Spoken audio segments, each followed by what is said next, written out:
don't want peace. I want problems, always.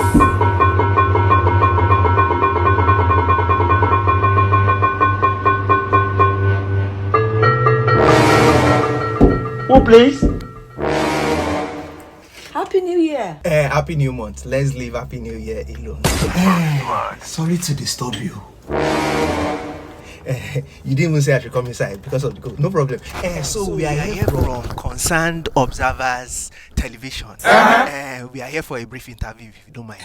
Okay. Okay, good. So we noticed that, you know, at the beginning of this year, you were saying you will change, this year will be different, and all of that.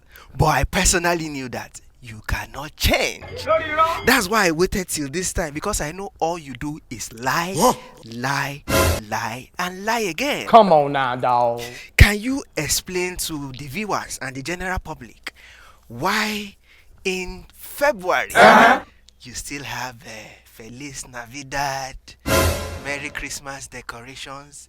In fact, I can see your Christmas tree at that corner. Can you explain to us why you still have it there? Let's have it. Let's have it. No, it's working. I'm not here speaking out. Can you explain why in February you still have it there? Hey man, what's your business, man? What's the business? No, because we really want to know. We are taking this survey up and down, you know. We really want to know what exactly is the problem. Don't worry, you can talk to us. This is a safe space. Okay. What exactly is the problem? Because especially that tree, you know, it has been there for a long time. You move it like this year. You move it like this year. What exactly is the problem? Think about your life. It's working. You gonna explain, Taya? No comment. Okay, in that case, I think we have our answer. Okay. Remove your Christmas tree. Remove your Christmas decoration. Remove your Christmas tree, or else. What happened in 1664 will repeat itself.